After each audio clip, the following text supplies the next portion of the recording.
Welcome to the Outpost. I'm Signal, and it is my greatest pleasure to welcome you to today's deep archive extraction. Today we are going to be taking a look at the beautiful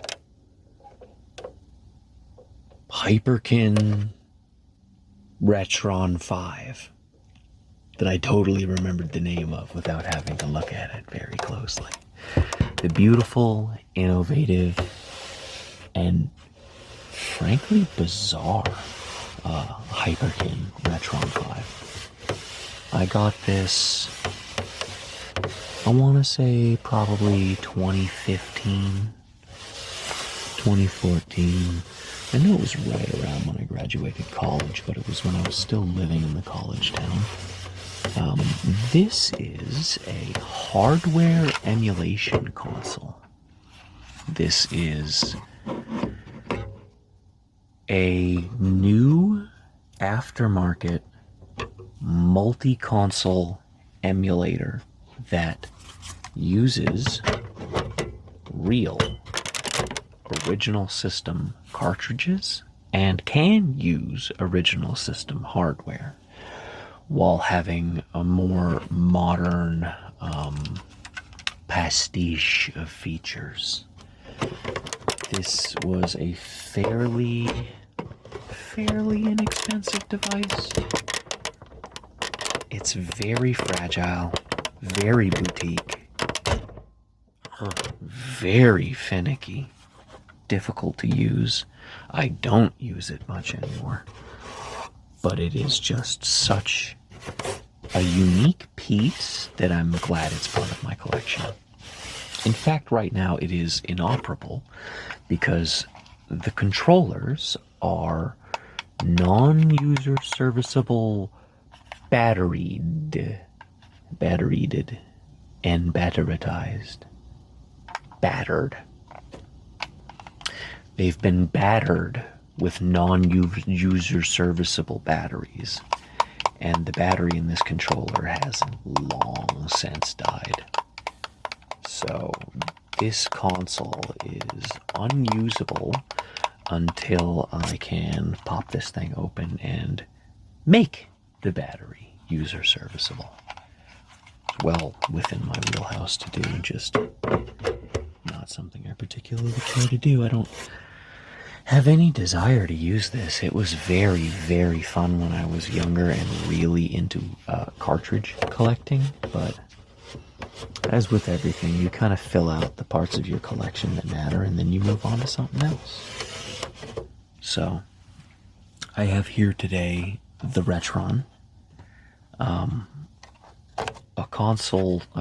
cartridge for each slot that I have a cartridge for. This thing can take... Oh no, I missed one.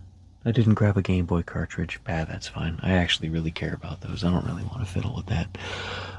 This thing can take Genesis, SNES, NES, Famicom. That's the one I don't have any of because I believe it's Famicom and NES are the same thing. I don't care. Famicom's Japanese. And then Game Boy and maybe Game Boy Advance, maybe only Game Boy Advance. You can see the little pictures on the front here. 1, 2, 3, 4, 5. No, that's 5. It's just Game Boy Advance. And I know it's Game Boy Advance. I'm looking at the little pictograph, and that's definitely a Game Boy Advance on there. So, without further ado, that's my Retron. I bet you've never seen one of these before. And if you have, leave a comment about where or why you've seen this, or if you have one, let me know your favorite experiences with it. I don't even really know if Hyperkin's still a company. I think they are. I'm assuming they are. This kind of thing seems more prevalent now than it was when I got this. In previous videos, I briefly have whipped out my Ambernick handhelds that are very much in the same vein as this, except they're ROM only. This is actually for hardware emulation, like maybe not hardware emulation, but it takes real cartridges. I hate using the not perfectly correct word. So this is like if you've got a rare original console that you don't want to put more hours onto, but you've got all these cartridges you want to play.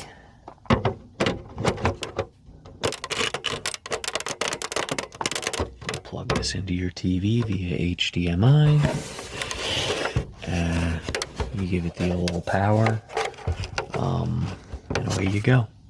One of the neat features of this, which really isn't that novel anymore, and honestly wouldn't have been that novel at the time either, because you can just emulate anything. Whatever, I'm going down a rabbit hole. You could put a ton of ROMs on an SD card and pop it in there, and then you pick a cartridge to be your key cartridge, and then when you pop that in, you pick an update for the card off of your, you pick an update for the cartridge off of your card, and it literally just plays that ROM over top. So you could play anything, but I think at the time there might have been some kind of legal qualms. There's always legal qualms around emulation. Nintendo's at the forefront of trying to make sure you don't have fun if they didn't get a buck out of it. But that's a pretty solid way around it, is just like loading your own bootlegs on and then flashing it on top of the cartridge. That doesn't affect the cartridge at all. That just happens in the operating system. So, very unique piece of gaming hardware history here. I'm sure there are many such things like this still available today. Probably not this exact one. This is probably very deprecated at this point. I haven't plugged this in 10 years. I shudder to think. 10 years? Oh, God. I shudder to think how many updates this would have. And even scarier to think that it probably has none, and they've probably done absolutely no OS maintenance to this at all.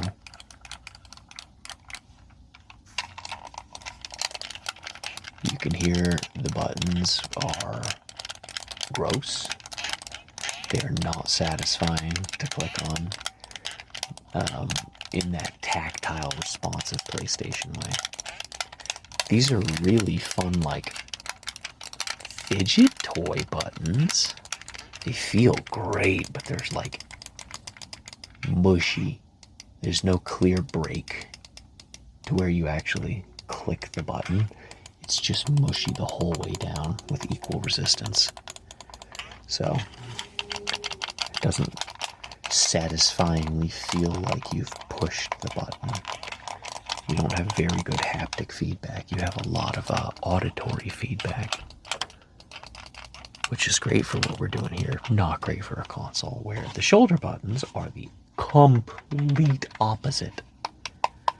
They are nothing but full force and then break as soon as you push through, which is not exactly how I would want my shoulder buttons to be, because that makes them harder to release. You have to practically take your finger fully off to get them to pop back up. And the closer you are to the fulcrum and away from the button press, the harder it is to actuate. So for people who do the claw grip, it's not great. If you do like mushy corner finger grip, it's pretty good. D-pad, delicious. I don't think I've ever used one this.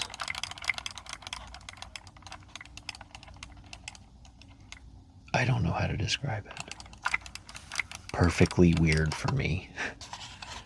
And then the entire overall ergonomics of the controller is questionable at best. These sharp corners, not fun after a while, especially when you're playing something like Mario and you're like,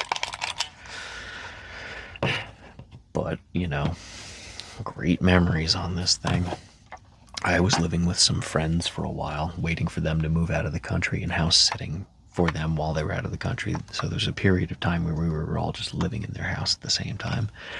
This was the focal point of the living room. This made for so many fun evenings. Just any cartridge anyone had, they could bring it over.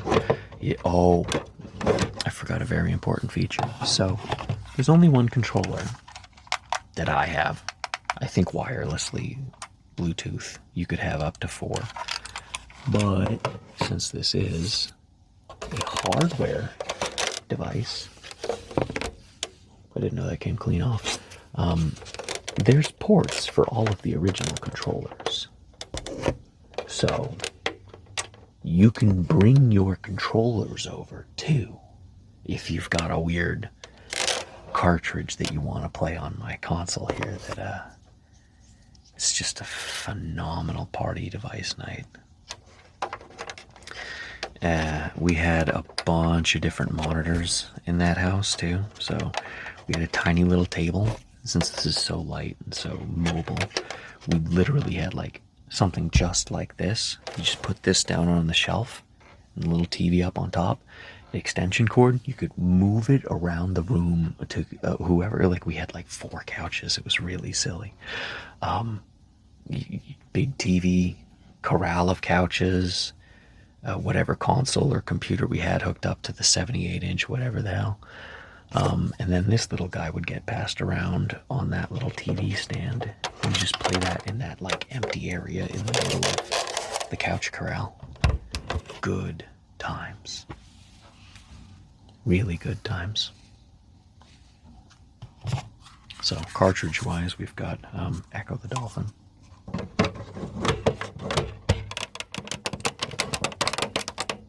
For the Famicom? No, I'm silly. The Genesis. There's no Famicom. That's just the one I just couldn't. My eyes locked onto. SNES. Super Mario All Stars. The SNES cartridges are so pretty.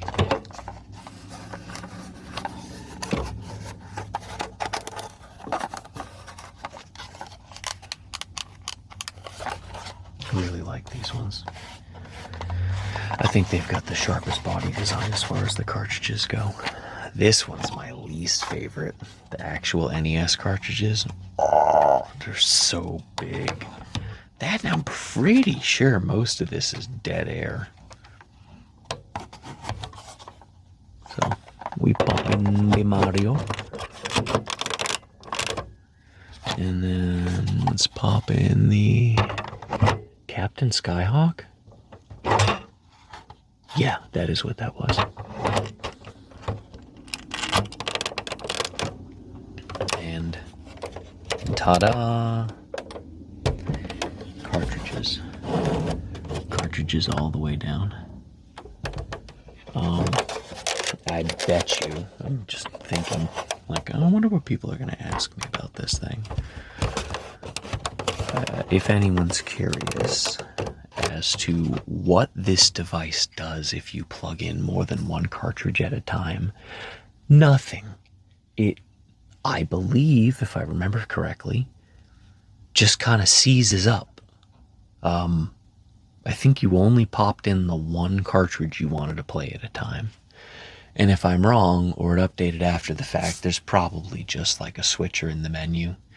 But there's nothing fun you can do with the ability to have multiple cartridges all connected that I'm aware of.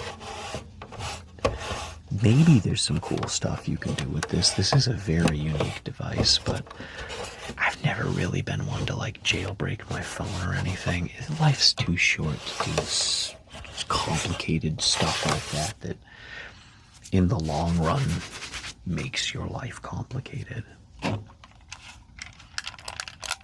For me. Maybe there was a benefit for you if you did that. I don't want to discredit your life's work, buddy. The kid Fenn's hacking phones. That's awesome. I don't know why I'm addressing this.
All right.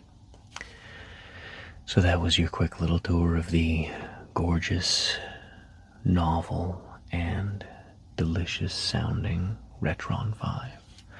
I hope you enjoyed this little chillaxation session. I hope you're asleep, and I hope you punched the subscribe button before you fell asleep. And if you're still awake, hit it now. I love you, and I'll see you in the next one.